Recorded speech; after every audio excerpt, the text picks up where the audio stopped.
Oke, assalamualaikum warahmatullahi wabarakatuh. Kembali lagi ke channel Guru Geografi. Kali ini kita akan membahas lagi ya untuk soal US Geografi. Ini yang versi DKI Jakarta ya, prediksi. Ya kalau udah dikerjain sih US-nya ya buat latihan aja, buat UTBK gitu ya, atau buat yang kelas 11 misalkan nanti buat tahun depan gitu ya. Yang mau coba lagi refresh materinya. Oke, nomor 21 ini sebelumnya udah ya, nomor 1 sampai 20 di channel ini, silahkan tinggal dicek aja di playlistnya ya gitu. Oke, di sini disajikan beberapa contoh sumber daya alam. Peserta didik dapat mengklasifikasikan jenis sumber daya alamnya. Nah, di sini ada beberapa ini ya, contoh nama-nama bahan galian. Minyak bumi, kaolin, batu bara, kuars, pasir, kuarsa, gas alam. Nah, ditanya barang tambang yang termasuk golongan A ada pada angka mana? Ya, ini pilihannya biasa ya. 1, 2, 3, dan lain-lain. Nah, ini kenapa bisa ada golongan A, B, C? Jadi ada 3. Ini menurut Undang-Undang Perindustrian tahun berapa ya? Lupa lagi ya. Tahun 70-an atau berapa ya? Jadi bahan galian itu di Indonesia itu dikategorikan 3, golongan A, B, dan C. Golongan A itu yang strategis, yang paling utama ya, bahan galian yang sangat perannya itu sangat vital bagi keamanan pertahanan negara. Kalau yang B itu bahan galian yang biasanya digunakan masyarakat umum gitu ya. Kemudian kalau bahan galian C, bahan galian yang sifatnya itu levelnya paling bawah, ya bukan di A dan B, dan biasanya bukan dalam bentuk biji gitu ya. Dia siap pakai, tinggal digali, dipakai kayak pasir gitu ya, pasir, kerikil, kapur gitu ya. Itu kan bukan biji gitu ya. Nah yang A itu yang strategis tuh ya pasti tahu ya, ini kalian kalau sering baca pasti ngerti lah. Yang A itu pasti minyak, batu bara, dan gas alam. Ini yang sumber energi vital ya. Sekarang itu hampir mayoritas energi dunia tuh di apa namanya, dihasilkan dari 3 ini ya, 3 energi ini, batu bara, minyak, gas alam. Masih dominasinya ini 135 ya gitu. Kalau kaolin tuh bukan, kaolin tuh kan bahan galian BC ya, ini yang buat kayak kapur sih, dia buat obat diare ini bisa, obat diare atau kosmetik. Pasir kuarsa juga pasir, ini tinggal bukan ya, bahan buat apa, kaca ini kalau nggak salah ya. Jadi yang bukan biji, yang langsung ditambang itu kamu gali, langsung dikeruk, masukin ke kol mobil ya, itu bahan galian C ya, pasir, batu gitu ya, gamping, kapur, apalagi asbes ya. Nah, jadi tinggal dibaca aja lagi. Yang B itu yang bernilai ekonomi buat masyarakat kayak emas, ya, emas, perak gitu.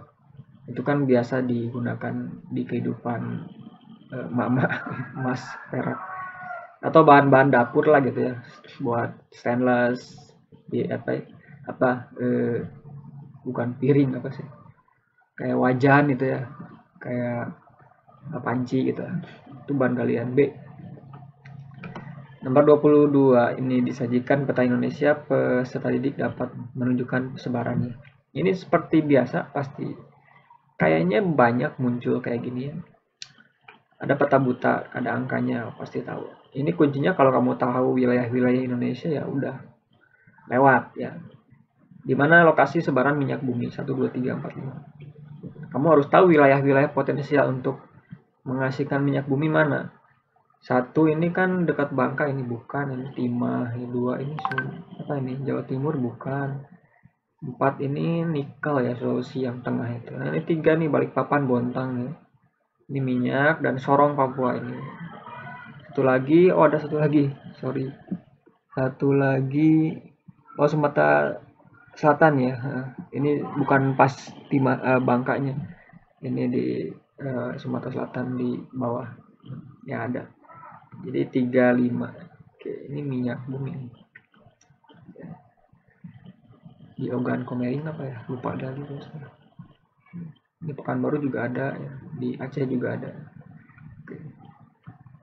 2 ini pasti bukan ya, 2 ini apa ini? Ini Jawa Timur ya, Jawa Timur atau apa? Nggak ada ya. Ini Sulawesi itu bukan. Kalau yang di sini di Buton tuh aspal gitu ya.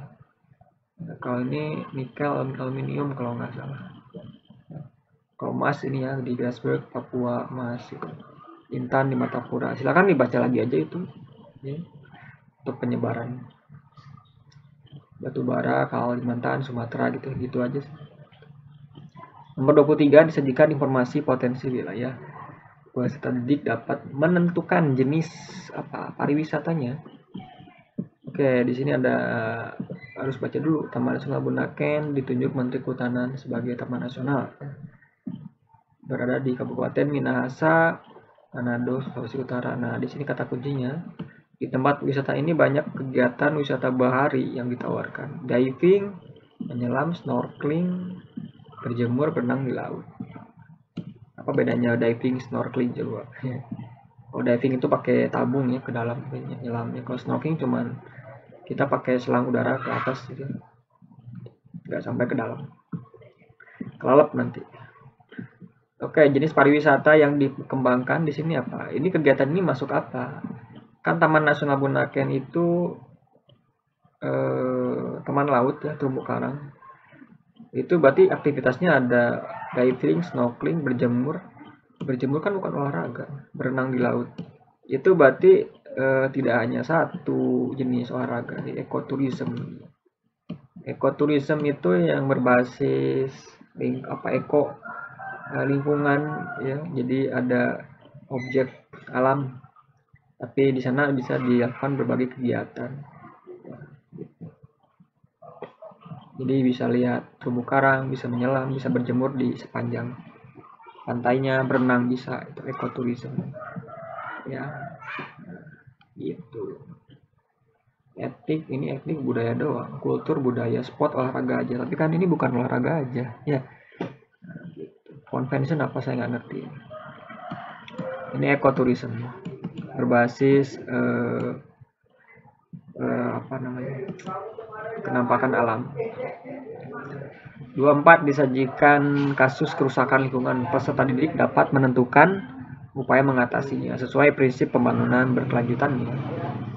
Kondisi kali air Bekasi hitam menimbulkan aroma tidak sedap, menyebabkan produksi air PDAM menyusut dari 490 liter per detik jadi 420. Upayanya apa? Kalau air itu menghitam kan pasti gara-gara polusi gitu kan.